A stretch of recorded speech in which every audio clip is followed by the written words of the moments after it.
वो चंद मुट्ठी भर लोग एक बड़ी अक्सरियत को 90% लोगों को यरगमाल बनाना चाहें और बंदूक के ज़ोर पे बनाना चाहें, बम के ज़ोर पे बनाना चाहें, दहशतगर्दी के ज़ोर पर बनाना चाहें और रियासत पाकिस्तान के ऊपर हमले करते हों, तो फ़ौज पाकिस्तान का किरदार उनके ख़िलाफ़ क्या होना चाहिए। शायद मौलाना यहाँ पर चूक गए और ये समझने से कासिर रहे कि ये लोग जो फ़ौज पाकिस्तान है या हुकूमत पाकिस्तान है, ये तो मुल्की सालमियत की खातिर, देखें कैसे आपने तसव्वुर कर दिया कि जनाब सदर जरदारी साहब को आपने कहा कि वो सदारती महल में बैठे हैं और वहाँ बैठ कर अय्याशी कर रहे हैं। अब जनाब वज़ीर आज़म के बारे में आपने ऐसी बात की, आप तो ये तस्लीम करने को भी तैयार ना हुए उस वक्त के आपने अपनी किसी पिछली तकरीर में मैंने सुना, जब ये बात सुनी तो उसके बाद मैंने मौलाना की और बात भी सुनी। तो सियासी तौर पर मुझसे बहुत बड़े कद के आदमी हैं, मुझे उसमें कोई शक नहीं है, लेकिन इस मुल्क में हादसा ये रहा है कि कौन कह रहा है कि ऊपर ज़्यादा ज़ोर है, क्या कह रहा है, इस पे ऊपर हम अक्सर इसको नज़रअंदाज कर देते हैं। अब ये जो उन्होंने कहा है, ये चाहे वो जितने भी कद के मालिक हैं, ये मैं समझता हूँ कि उन्होंने बिल्कुल ऐसी बातचीत शुरू कर दी है जो कि वाक़याती तौर पर भी दुरुस्त नहीं है, सियासी तौर पर भी दुरुस्त नहीं है, असूली तौर पर भी दुरुस्त नहीं है। और असूल क्या है, अगर कोई शख्स, जैसे मैं आपके सामने बार बार इमरान खान के बारे में ये कहता हूँ कि अगर उनकी ये पूरी तहरीक इस बुनियाद पर कायम होती कि वो फ़ौज के सियासी किरदार के मुखालिफ हैं, तो बड़ी जायज़ बात थी, हम उसको तस्लीम करते। लेकिन फ़ौज के सियासी किरदार की बदौलत ख़ुद अगर हुकूमत मिले तो ठीक है, और अगर वो कहें कि नहीं जी हम न्यूट्रल होते हैं तो वो गद्दार हैं, ये पोजीशन बिल्कुल कबूल नहीं है। अगर आपको हुकूमत से आप निकल जाएं और उसमें आपके ख़िलाफ़ तहरीक अदम एतमाद आए और फिर आप उसके गुस्से में जो रियासत पे आपके हमले थे, उसमें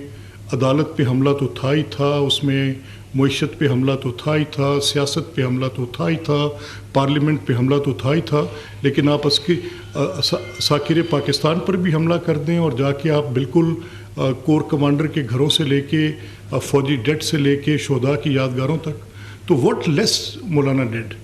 जब मुत्तहिदा मजलिस अमल की बात है, मैं आप में से कई दोस्त इस बात को जानते हैं, जो पुराने साथी हम इकट्ठे ये सफ़र हमने किया है। ये जब 2002 में जनरल मुशर्रफ साहब की बात थी कि वो आइन में तरमीम होगी, चौधरी परवेज़ इलाही साहब ने इसी असम्बली में ये बतौर वज़ीर आला ये फरमाया कि हम सदर मुमलिकत जनरल मुशर्रफ को बनाएंगे और 10 बार बनाएंगे और बावर्दी बनाएंगे। आपके हाफ़ज़े में है ये बात। राना सनाउल्लाह ख़ान ने और राना आफ्ताब अहमद ख़ान उस वक़्त पार्लिमानी अपोजिशन के डिप्टी लीडर थे, राना सनाउल्लाह मुस्लिम लीग से थे, इनकी जॉइंट अपोजिशन थी। मैं भी असम्बली का मेंबर था तब, और मैं उस वक़्त पार्लियामेंट्री सेक्रेटरी फॉर लॉ था। तो उस वक़्त इन्होंने ये कह दिया आके यहाँ बात की कि जी इसके ये गैर आइनी है, ये करारदाद नहीं हो सकती, और ये क्योंकि गैर आइनी करारदाद असम्बली पास नहीं कर सकती। तो सवाल ये उठा था कि क्या एक्ट ऑफ पार्लियामेंट के साथ ये हो सकते हैं, और मौलाना ने उस वक़्त इनकी मुत्तहिदा मजलिस अमल की हुकूमत थी जनरल मुशर्रफ साहब के टाइम पे, इस बात पे वोट दिया कि ये हो सकता है, ये एक्ट ऑफ पार्लियामेंट से हो सकता है, बावर्दी सदर मुंतखब करेंगे। तो जब आपके पास एक सूबे की हुकूमत हो तो फ़ौज का सियासी किरदार कबूल है और आप वो ले सकते हैं, और जब आपके पास ये हुकूमत ना हो तो फिर आप जो शोरश बरपा है मुल्क के अंदर, जो वहाँ से ख्वारिज आते हैं, वो ख्वारिज आके पाकिस्तान के बेशतर इलाकों पर हमले करते हैं, वहाँ की ज़िंदगी को उन्होंने अजीरन कर दिया, वहाँ पर कब्ज़े किए, दहशतगर्दियाँ की, वहाँ पर उन्होंने कई बाज़ार नहीं छोड़े, कहीं पर उन्होंने बॉम्ब ब्लास्ट किए, कई सियासी अकाबरीन को शहीद कर दिया, कई उलमाए कराम को शहीद कर दिया। It was last 20 years if I look back, मैं देखता हूँ तो मैं तकलीफ़ में मुब्तला होता हूँ और मैं किरदार जांचने की कोशिश करता हूँ कि वो किरदार क्या है। आपकी अपनी बात मौलाना की उन्होंने नहीं मानी, मुझे वो सारी एपिसोड मेरी आंखों के सामने है। हम बतौर तालिब इल्म इस कैफियत और कर्ब से गुज़र रहे थे जब आप फ़ैसला साज थे। मुझे मौलाना समीउल हक मरहूम का वो मदरसा हकानिया के साथ जुड़ी बातें और वहाँ से फारिगुल तहसील तलबा का अफ़गानिस्तान के अंदर जाकर हुकूमत बनानी और जमीयत उलमा इस्लाम का उनके ऊपर एक इन्फ्लुएंस होना, sir this is not what it is. आपके पास बातें और होंगी, आपके साथ वाक़यात कुछ होंगे, लेकिन یہ کیسے ممکن ہے کہ آپ شہداء کی تذلیل کریں اور آپ یہ کہہ دیں کہ آپ ہم سے ہماری تنخواہیں لیتے ہیں اور اگر آپ جانیں دے دیں گے تو کیسے دے دیں گے؟ یہ بالکل آپ کی بات جو ہے میں سمجھتا ہوں کہ آپ کو اس سے پوری پاکستانی قوم سے معافی مانگنی چاہیے، اور آپ کے یہ جملے آپ کے کچھ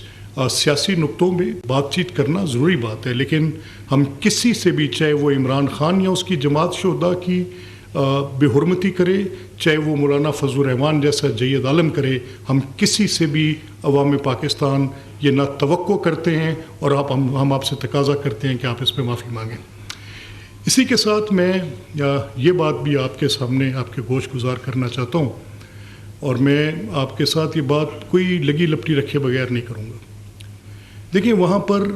کسی ممبر پہ کھڑے ہو کر تقریر کرنا اور اس میں ایک زاویہ دینے کی کوشش کرنا، میں یہ پوچھتا ہوں کہ اگر آپ یہ کہتے ہیں کہ پاکستان کی حفاظت کرنے پر مامور لوگ جو ہیں وہ کیا صرف تنخواہ کے لیے لڑ رہے ہیں؟ آپ مجھے بتائیں کیسے ممکن ہو سکتا ہے؟ میں بار بار آپ کے ساتھ ہی میں نے بیسیوں بار یہ بات کی ہے کہ افواج کا جو فخر ہوتا ہے، افواج کے جو میڈلز ہوتے ہیں، افواج کی جو تکریم ہوتی ہے، یہی اس کا سرمایہ ہوتا ہے، یہی اس کی پرائیڈ ہوتی ہے، اس کا ویلر، اس کی شیولری، اس کا تم تراک۔ یہ اگر آپ ان سے چھیننے کی کوشش کریں تو پھر آپ ایک ہی تھالی کے چٹے بٹے ہیں، چاہے وہ تحریک انصاف حملے کر کے افواج پہ کرے، چاہے آپ اپنے جملوں کے حملوں کے ساتھ افواج کی بے توقیری کرنے کی کوشش کریں، یہ بالکل ناقابل برداشت ہے۔ رہی بات سیاسی فوج کے کردار کی، اچھا آپ سمجھتے ہیں کہ ٹھیک ہے ان کے ساتھ ہم نے لڑنا نہیں ہے، ان سے بات چیت کرنی ہے، تو سابقہ ادوار میں جو بات چیت ہوئی رکھے ذرا ہمارے سامنے اس کے نتائج، کیا نتائج اس سے برآمد ہوئے، کیا اور حکمت عملی ہو سکتی ہے؟ کیا ان لوگوں کو یہاں پر دہشت کو راج کرنے کی اجازت دے دی جائے؟ کیا پھر سے اجازت دی جائے کہ داتا دربار میں آ کے بم پھاڑیں؟ کیا پھر سے اجازت دی جائے کہ اے پی ایس کے اندر سینکڑوں بچوں کو شہید کر دیں؟ کیا پھر سے اجازت دی جائے کہ کوئٹہ ایک حملے کے اندر پوری لیگل کمیونٹی کو ختم کر دیں؟ کیا پھر سے اجازت دی جائے کہ یہاں پر آ کے ہائی کورٹ لاہور کے باہر ایک ہی حملے میں 60-70 افراد کو لقمہ اجل بنا دیں؟ کیسے ہو یار؟ کس طرح ممکن ہے؟ ہاؤ کوڈ بی دس؟ کون اس کو تسلیم کون کر سکے گا؟ میں کم از کم مولانا فضل الرحمان صاحب سے اس بات کی قطعی طور پہ توقع نہیں کر رہا تھا کہ وہ ٹھیک ہے اپنا سیاسی بیانیہ بنائیں۔ انہوں نے میرے ضلع میں کھڑے ہو کر یہ بات کی کہ یہ حکومت نے ووٹ چوری کیا۔ دیکھیے میں نے آپ سے کتنی بار کہا اور آج پھر میں اپنی بات کو دہرا رہا ہوں، یہ بیانیہ جو بنا ووٹ چوری کرنے کا، یہ 2014 کا جو دھرنا تھا اس کی بنیاد یہ بیانیہ تھا، اور کہا یہ گیا تھا کہ دیکھیں ایک اوور ویلمنگلی پورے الیکٹورل پروسیس کو داغدار کیا گیا اور کہا گیا کہ 4 حلقے نکال لیں اور اس میں دیکھ لیں۔ سپریم کورٹ کے اندر فیصلہ گیا اور جسٹس ملک کی عدالت کے ان کی سربراہی میں، یہ ناصر الملک کی عدالت میں یہ معاملہ گیا، تو اس نے 56 نکات نکالے اور اس میں انہوں نے کہا کہ 4 جو 56 پوائنٹس ہیں وہ irregularities ہیں on the level of the candidates, کہیں پر کوئی ڈسٹرکٹ انتظامیہ کی طرف سے، کہیں پر کسی آر او کی وجہ سے، کہیں پر کہیں الیکشن کمیشن کی تھوڑی کسی چیز پہ صرف نظر ہوگی تو اس کی بنیاد پہ، تو اس کے اندر الیکٹورل پروسیسز میں irregularities کو ایک بڑی دھاندلی کے ساتھ جوڑا نہیں جا سکتا۔